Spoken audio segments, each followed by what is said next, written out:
جب کفر کا غلبہ ہوتا ہے تو کبھی کبھی صاحب ایمان، مجھ جیسے صاحب ایمان جن کا ایمان کمزور ہے، اس وسوسے میں، اس مغالطے میں مبتلا ہو جاتے ہیں کہ کہیں اللہ کو ان سے محبت تو نہیں، یہ ان کی رسی دراز کیے چلا جا رہا ہے، ان پر نعمتوں کے دروازے کھولے ہوئے، وہ نعمتوں کے دروازے تو ہم کھول دیتے ہیں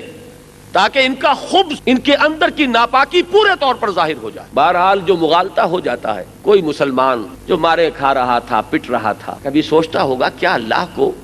ابو جہل سے کوئی محبت ہے کہ اس کا ہاتھ شل نہیں کر رہا، اس پر فالج نہیں گر رہا، یہ کس زور شور کے ساتھ کوڑے برسا رہا ہے سمیہ پر رضی اللہ تعالی عنہ، یہ کس طرح آزما رہا ہے اور کس طریقے سے تکلیفیں پہنچا رہا ہے حضرت یاسر کو رضی اللہ تعالی عنہ۔ اللہ قادر ہے کہ اس کے ہاتھ کو شل کر دے،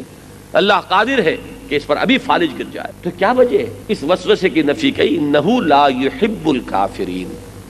انہیں کافروں سے کوئی محبت نہیں ہے اللہ۔ ہاں دو چیزیں ذہن میں رکھیے، ایک تو رسی دراز کرتا ہے دنیا میں، اور دوسرے یہ بات بھی اپنی جگہ ہے کہ اہل ایمان کی تربیت اسی میں ہے، ورنہ خام رہ جائیں گے۔ خام ہے جب تک تو ہے مٹی کا ایک انبار تو، پختہ ہو جائے تو ہے شمشیر بے زنہار تو۔ اور ایک بات اور فلسفے کے اعتبار سے جان لیجئے، جب تک کہ کوئی گروہ ایسا سامنے نہ آ جائے صاحب ایمان لوگوں کا جو کوالیفائی کرتا ہو کہ وہ دنیا کے انتظام کو سنبھال سکتے ہیں، اس وقت تک اللہ تعالیٰ کفار کے حوالے کیے رکھتا ہے۔ لیکن اگر کوئی گروہ ثابت کر دے اپنے ایمان، اپنے عمل صالح، اپنی تنظیم، اپنے ڈسپلن، اپنے ایثار، اپنی قربانی، اپنے صبر، اپنے ثبات، اپنے استقلال سے کہ وہ اب کوالیفائڈ ہے، تو اللہ تعالیٰ کو ہرگز ان کفار سے کوئی محبت نہیں کہ دنیا کی امامت اور دنیا کی قیادت ان کے حوالے رکھے۔ لیکن بہرحال اگر نہیں ہے کوئی ایسی جماعت اور ایسا گروہ اور ایسی امت تو ٹھیک ہے، دنیا کا انتظام تو اللہ نے کسی سے کرانا ہی ہے۔